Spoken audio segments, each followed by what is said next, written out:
Mary Bosanquet Fletcher was a prominent Methodist preacher and philanthropist.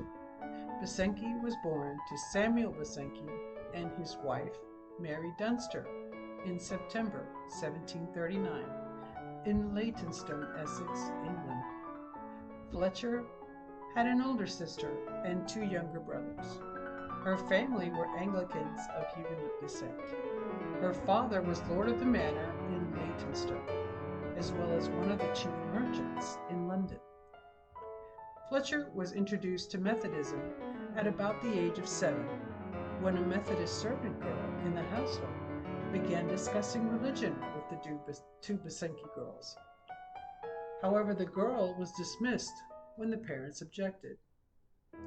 Mary recalled feeling the presence of God's Spirit and the offer of salvation from an early age.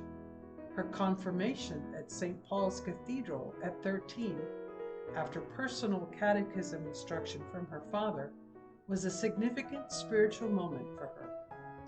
Rejecting her family's fashionable lifestyle, she left home in 1760 and embraced Methodism, joining the London Foundry Society. During the revival of 1761 and 62, she experienced a profound spiritual awakening. In 1763, with a legacy from her grandmother and support from her close friend, Sarah Ryan, Mary established a Christian community in Leytonstone. This community provided for needy children and adults and held regular Thursday evening scripture readings at Methodist class meetings. By 1768, the community had grown to include 34 adults and 35 children, including Sally Lawrence, a devoted orphan. Their home provided a center of Methodist activity, including prayer services at which the women felt led to speak. Despite her private means, Mary lived frugally to support the, quote, household of faith, unquote. In June 1768, to secure the community's financial stability, they moved to Cross Hall in Gildersham, near Leeds.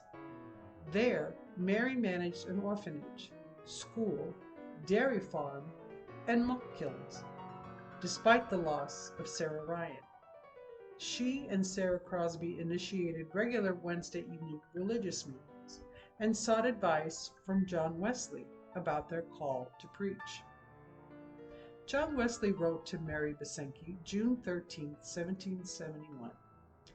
In this letter, Wesley acknowledges her right to preach at a time when such a notion would have been unthinkable to his colleagues in the Anglican ministry. This letter is often cited as a pivotal moment in the history of women in Methodism. My dear sister, he says, I think the strength of the cause rests there, on your having an extraordinary call. So I am persuaded, has every one of our lay preachers. Otherwise, I could not countenance his preaching at all.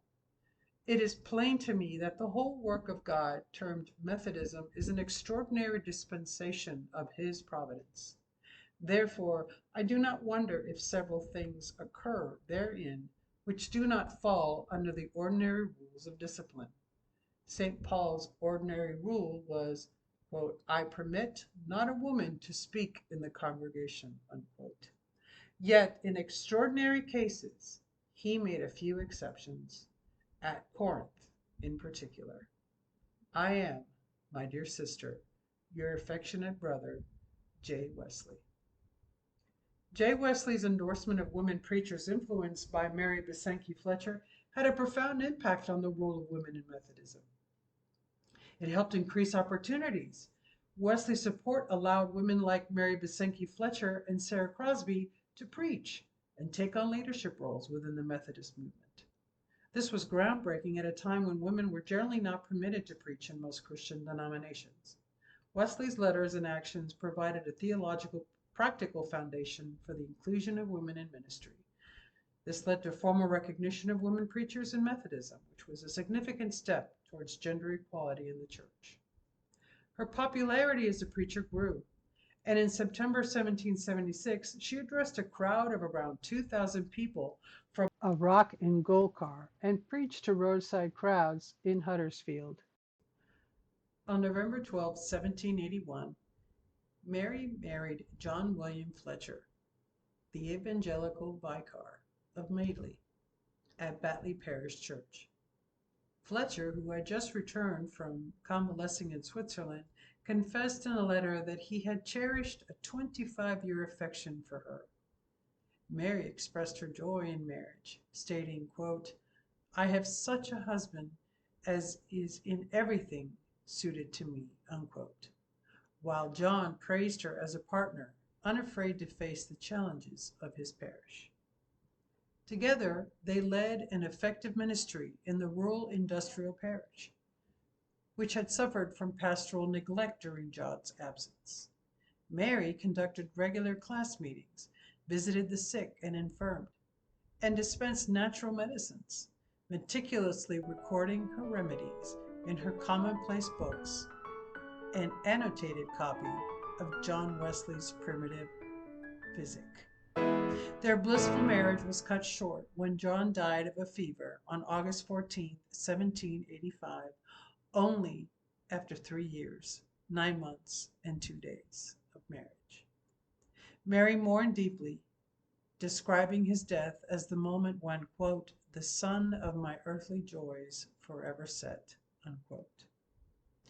After John's death, Mary was allowed to remain in the vicarage and advise on the appointment of curates.